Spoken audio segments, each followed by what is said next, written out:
Welcome back. Today's story is from Disney's Onward, Mighty Mom. Early one morning, Eon, Barley and Laurel, Lightfoot arrived at Manticore's tavern. The Manticore was having her tavern returned to its former glory. "Thank goodness you're here," exclaimed the Manticore. "The reopening is coming up fast, and I need all the help I can get." The Lightfoots didn't waste any time. Eon used magic to summon equipment from a cupboard. Laurel grabbed a sledgehammer and began to tear down a wall. A few spiders crawled out of the hole she had made. "Ugh!" Laurel cried. "I hate spiders." Eon laughed. "Mom, you fought a dragon. Spiders are nothing."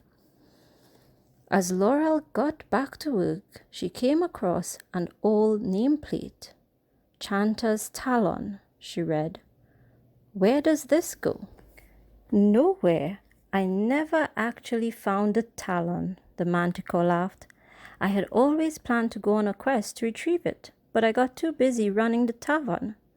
"According to legend," Ian said, pulling the Quests of Your book from his backpack, "Chanter's Talon brought endless prosperity." Just then, the ceiling rained down debris. The Manticore sighed. "I could use some of that prosperity right now." "We'll find the talon and display it at the grand reopening," Laurel said. "A family quest," cheered Barley and Ian. "I love that idea," exclaimed the Manticore. "The Whispering Elms will know the way." As the group prepared to leave, Laurel realized something. "How dangerous will this be?" "Oh, it'll be easy for you three," said the Manticore. "Fear not," exclaimed Barley. "The Lightfoot Fellowship shall conquer any challenge with sheer wit and strength." The Lightfoots arrived at a shop called Journey Mart. A whispering elm was handing out leaflets by the front door. "Hello," said Laurel. "Can you tell us how to find Chanter's Talon?" "You must reach the center of the labyrinth and face the mighty Minotaur," said the elm excitedly. The Lightfoots looked at one another nervously. "My friend Willow will help," said the elm, pointing to another tree in the distance. Willow sent the family to the top of a hill. They were confused by what they saw on the other side. "Chanter's Talon is in the mall?" said Ian. "Oh, of course," exclaimed Barley. "The Labyrinth Mall was once an actual labyrinth." Inside the mall, the Lightfoots studied a giant map. The mall had multiple entrances and exits and escalators that went every direction. An hour later, they were no closer to reaching the center. Laurel flagged down a security guard. Barley stared. "Aren't you the guardian of the labyrinth?" "I'm not in that business anymore, kid," the Minotaur said dully. "Make a right, then a left, and another right." The Lightfoots followed the guard's instructions, but all they found was a children's play area. "There's a Minotaur in the center," cried Laurel, as she pointed to the giant ball pit. "That can't be a coincidence." The family jumped into the pit and maneuvered through the chaos. A golden crest on the Minotaur's pedestal caught Ian's eye. Laurel pulled the padding away from the pedestal and found a blocked archway. "The animate spell should do the trick," said Ian. "Presto avar!" The bricks began moving away, leaving an opening in the archway. After the Lightfoots entered, the bricks slammed back into place. They were plunged into total darkness. "Flame Infernar!" Ian shouted.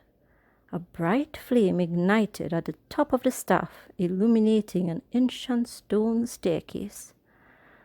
Barley created a torch and led the way. "Looks like the only way out is forward." The group made their way to a massive chamber. "Something doesn't feel right to me," Laurel said, coming to a halt. She found a discarded suit of armor on the ground and put it on. Maybe this will come in handy. I'll see if the danger detection spell can help us, said Ian. The top of the staff glowed a deep, ominous red.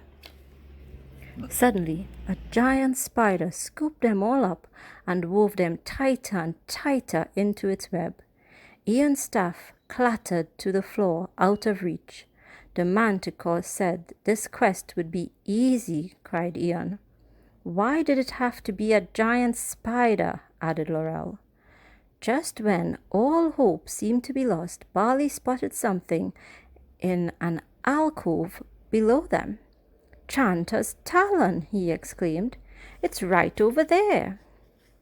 Laurel used the sharp edge of the armor to cut them down. Although she managed to escape, the boys were still trapped in the web. She ran towards an axe, across the chamber, and picked it up. Laurel faced the creature. If I can defeat a dragon, I can defeat you. She dodged, weaved, and rolled so quickly that the spider became disoriented. With the spider confused, Laurel freed the boys from the web. Way to go, Mom, cheered Barley. Ian grabbed his staff. They needed a diversion to escape. Cumulo Mistara, Ian cried. The room filled with a thick fog. As the spider struggled to see, Laurel sprinted to the alcove and grabbed the talon. Got it, she shouted. Now let's get out of here. The Lightfoots ran out of the chamber just as the last of the fog cleared. Exhausted and exhilarated, the family arrived back at the tavern. The Manticore was thrilled to see them. You did it, she exclaimed. Like I said, piece of cake, right? Laurel, Barley, and Ian looked at each other and smiled. The Manticore placed the talon on the wall along with her other relics. I'm finally ready for my grand reopening, she said. She looked around at the construction chaos. Well, almost. I gotta hand it to you, Mom, Barley said. That was pretty cool. We're lucky to have such a fearless and mighty mom, Ian added. Laurel smiled and gave them a big hug. Nothing stands in the way of the Lightfoots, not even a spider, Ian and Barley cried. The end. Thank you for reading with me. Don't forget to subscribe for more stories. Goodbye.